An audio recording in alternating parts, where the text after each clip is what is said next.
Have you ever gotten a haircut that, I mean, maybe you were like a bit hesitant on, maybe you weren't the most excited about it, but like you thought it looked fine, thought it was an okay looking haircut, and then you go into school the next day and all your friends laugh at you and make fun of your haircut and say that it looks like that one guy from Dumb and Dumber, and you should not have gotten that haircut? Because that, I mean, that's never happened to me, of course. I mean, obviously, my hair's always just been so good and luscious and lustful and amazing, right?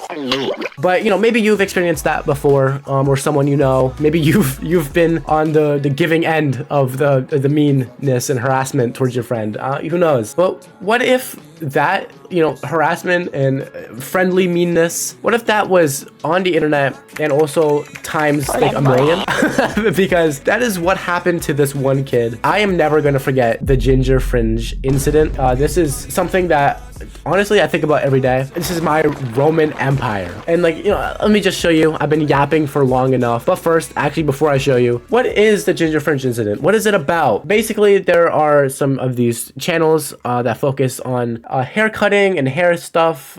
This is the channel that I'm going to talk about. Their name is 12pel, and I do like them very much. We'll just, you know, watch a random video to look at what one of their videos is like, a more traditional video that's not the Ginger Fringe. But basically, they do a quick consultation at the beginning of their videos, where usually the barber will talk with the person and they'll do a consultation of what they want for their hair, and then it'll go into a quick little montage type thing where they change it up, and then, you know, for this video they had longer hair, and then they decided to do a pretty big change, and go for a 60-40 flow. I don't know what any of these words mean, but they sound cool. So that's what a more traditional video looks like. Okay, now the Ginger Fringe Incident video has gained the tens of millions, right? It's a lot. 3 million likes, 52,000 comments. That's quite a bit, right? What could be so bad about this haircut that it has to be called the incident, right? What could go wrong? We start off the video. It's this kid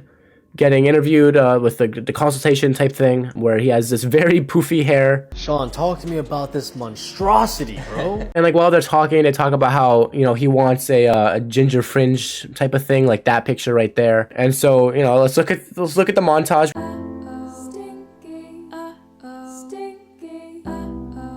Okay, this is this is the picture that a lot of people like to use when talking about the Ginger Fringe Incident. And I'm gonna be real, all right? I don't really think it's that bad. Maybe not like the best haircut. It's like not a bad haircut. If we look in the comments here, right? No, so much potential wasted. Rose holding back tears. Smile through the pain. Like there's so many comments that are talking about like how awful this incident is, and it's just become such a big thing in like this hair cutting community. And it's so big that we're like, even if you look at like their most recent hair consultation video, if you look in the comments, you'll still see stuff that's like, growing is realizing the Ginger Fringe Incident ain't even the barber's fault, or don't forget about the Ginger Fringe Incident. And you'll still see comments to this day on this person's account. And honestly, I find that to be a beautiful thing, right? Because it's not coming from a place of hate. It's coming from a place of love, and the community, the haircutting community, wanting better for this kid. You know,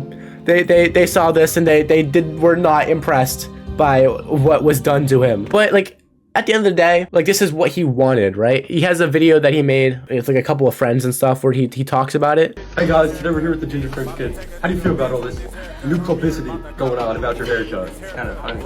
You like it? Do you like it? It's alright. What are your thoughts? Like the most tragic event? I think it looks worse in the video. It does look worse in the video. It's not even a bad haircut. You know, it's not a bad haircut. And I like it. I look so awkward in it, so I can see why people are upset. That's an incident, alright. That is an incident. And so like he just kind of talks about how it is what he wanted, and he's happy to have gotten it. And to be honest, in this video, it looks so much better than it did like in the original. He talked about it where like, you know, he looked awkward and stuff, and I think it growing out a little bit is definitely what it needed to reach its full potential, you know? It is definitely, no matter what, an upgrade from whatever this is. But the Ginger Fringe Incident sparked like a bunch of videos and stuff too.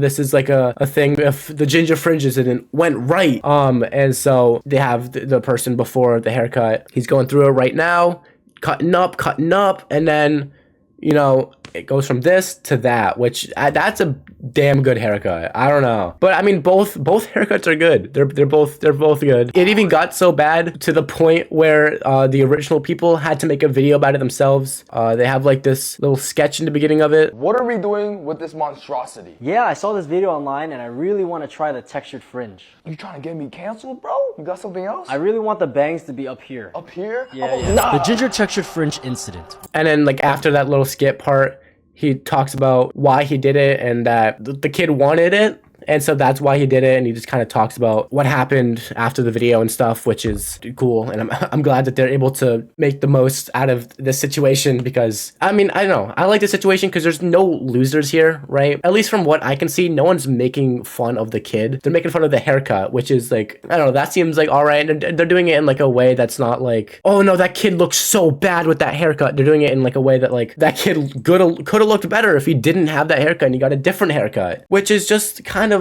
cool to me. With just how much there is of making fun of people on the internet, it's nice that like there's kind of a way that is shown that you can make fun of people and poke fun, and it can still be fun for everyone involved and be funny and not just be like, oh, you look ugly, and then that's how you get your laughs. But like, just to end off this video, I wanted to look at one of my favorite hair cutting people on the TikTok. You know, I sound like an old fucking grandma, but Sly Honcho. All right, I actually love this guy so much, but like whenever his videos pop up on my page, I always watch them the entire way through just because I'm so entertained. Basically, he just gives people haircuts like the other videos, but he just has like such a fun personality. I feel like he's in dire need of a cut, and his operation is going to save him, as well as his hairline. I applied this luscious shaving cream all over his hairline, followed by a steaming hot towel. I just knew it was hot because his eyes started glitching. He closes his eyes because he seen the spice ball coming. I ran to the other side and I hit him with another one. His mom couldn't bear to see him in pain, so she leaves. He can't believe she left him with a maniac. This electric razor makes his face as smooth as a baby's bottom, and he's getting the sharpest razor in the city. He looked innocent at first, but now he looks even more innocent. Awesome. I creeped through for a spice spot and hit him with a spice ball with a spice level 3000. I hand him the mirror and he says, damn. Follow me for my haircut transformation. he just has such like a good way of making his videos fun and so enjoyable to watch. Hit him with the spice ball. He does that in like almost every video, and I'm always looking forward to it whenever I watch a video of his, as well as the sharpest razor in the city. But yeah, so that's the Ginger Fringe Incident, and also a person that I think is really cool. That's basically just the video. I wanted to share something that I have been thinking about every single day since it came up on my For You page, and now I hope that you will think about it every single day too, okay? Never forget the Ginger Fringe Incident. Bye. Subscribe.